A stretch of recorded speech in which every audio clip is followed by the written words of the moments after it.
Namaskar. This is Akhilesh Bhargava. Welcome to Tit-Bits on Business and Finance with me. If a broad composition of the Indian economy is broken down in simple terms, then according to us, it consists of two main sectors, which is the informal economic sector and the formal economic sector.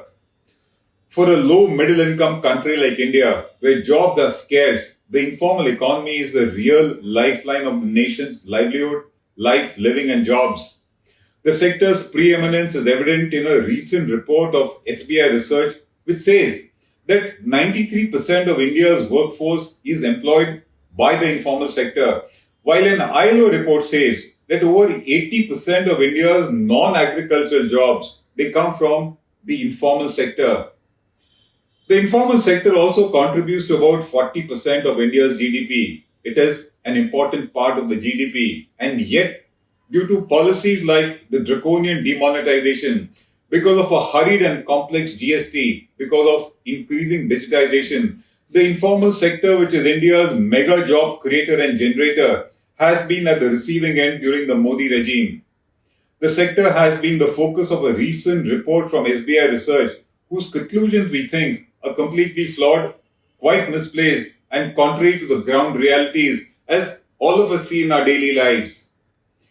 Before we discuss the SBI report, it is important to know what is the formal economy and what is the informal economy.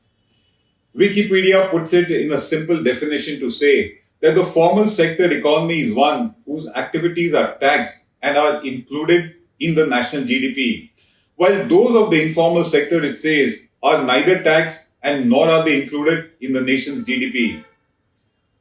A report from the sociology group is much more granular in its definition of what is informal and what is formal economy.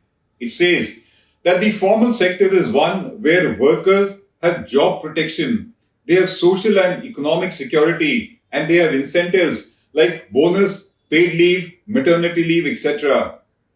This sector, according to the sociology group, has formal rules and regulations with specific working hours, regular wages, and job assurance.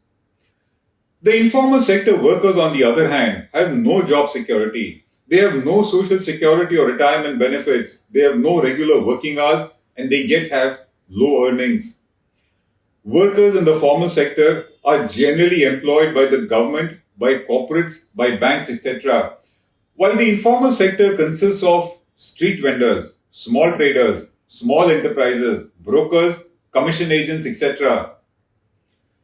The informal sector is a primary producer of goods and services, and these individual units generate jobs and income on a small scale, but collectively they are a big creator and generator of jobs and livelihood for the nation.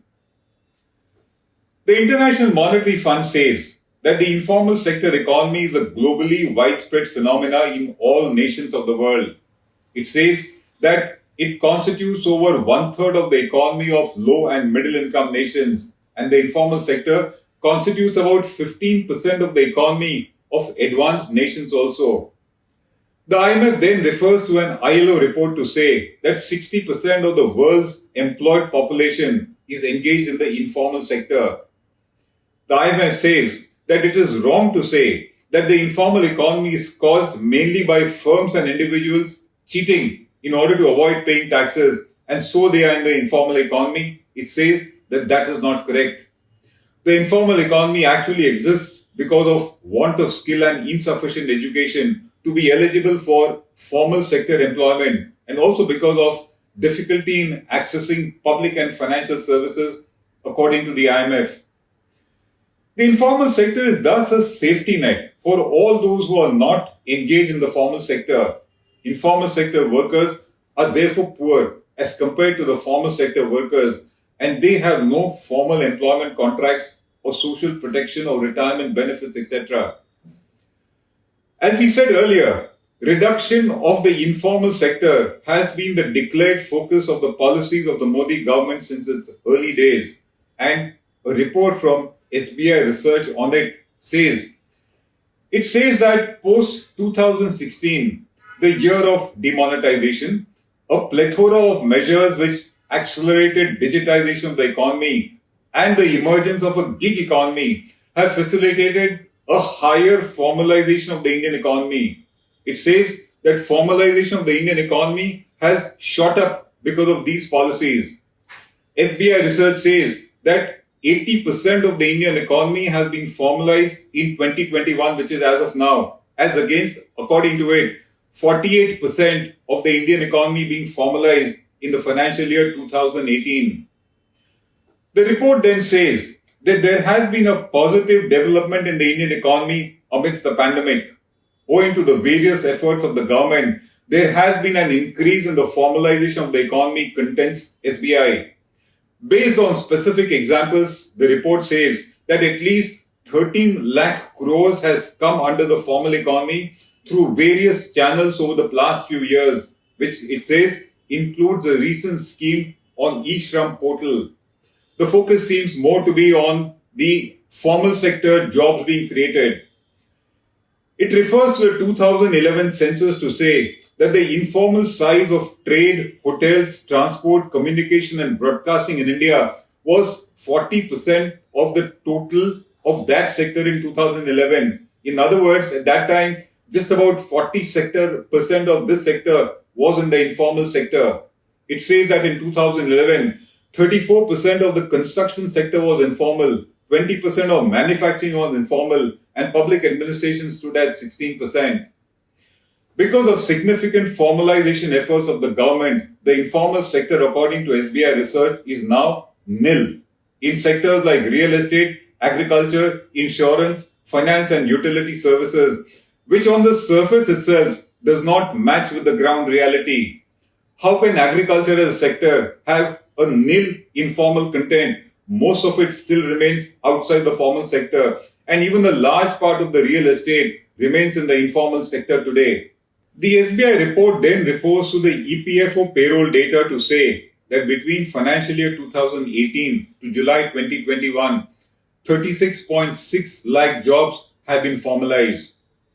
The report then refers to data of the Kisan credit cards to say that the use of Kisan credit cards has increased significantly and that the outstanding dues per Kisan credit card has increased from rupees 96,578 per card in 2018 to rupees 1,67,416 per card in financial year 2022, and it infers that rupees 4.6 lakh crores has been formalized during this period because of this debt of Kisan credit cards going up.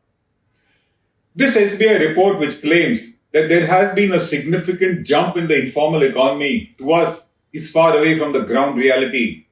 Merely because the usage of Kisan credit cards has gone up and the outstanding debt in it has gone up by 4.6 lakh crores does not amount to formalization of the economy. And just because, as per its rough and unproven calculation and estimates, rupees 13 lakh crores has got formalized cannot mean that the formal economy has jumped up from 48% to 80%. The size of the Indian economy is about rupees 225 lakh crores, and 13 lakh crores does not mean a 32% jump in the formalization. The math to us does not add up at all. And anyone who claims that Indian agriculture is 100% formalized and so is the real estate sector certainly has no idea at all of what the ground reality is. And further, the EPFO payroll data is no reliable indicator whatsoever of formalization of the Indian economy as the SBI claims it to be. The fact is that the informal sector in India has been under policy attack through demonetization, GST, etc., perhaps motivated by the view that it is operating illegally and it is evading taxes. No reforms have been strategically implemented by the government to actually systematically reduce informality in the Indian economy, which, as per the IMF, should have included reforms for various purposes.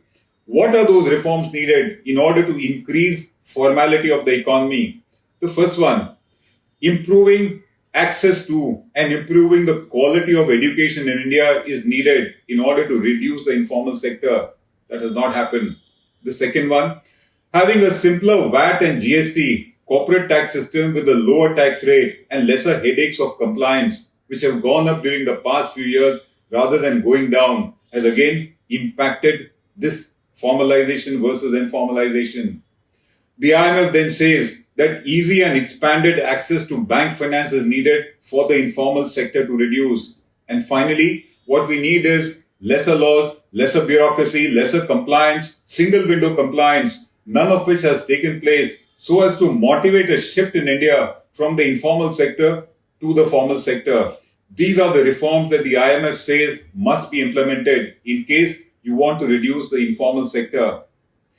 The State Bank of India's claim of increased formalization at 80% of the economy further falls flat when you see the overall condition of the Indian economy today. The IMF says that informality breeds inequality in nation, which is not just rampant in India, but has actually gone up sharply to indicate that even the informal sector has expanded. The IMF also says that informality slows down economic growth, which has been so in India since 2016. It then points out that sustainable development requires a reduction in informality and inequality over time, which explains why sustainable development has suffered in India over the years, with millions of middle class slipping into poverty.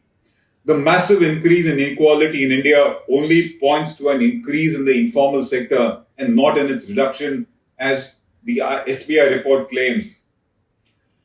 And even if for a moment one was to accept that due to government efforts, formalization of the Indian economy has shot up between 2018 to 2021, as the SBI report says, then why has economic growth slowed down in India? Why has unemployment increased? Why have investments in new projects not taken off? Why does confidence remain so low? Why has inequality gone up significantly? And why has poverty also gone up while the middle class continues to shrink further? All of these to us point to an increase and not a decrease in the informal sector of India, as the SBI report claims.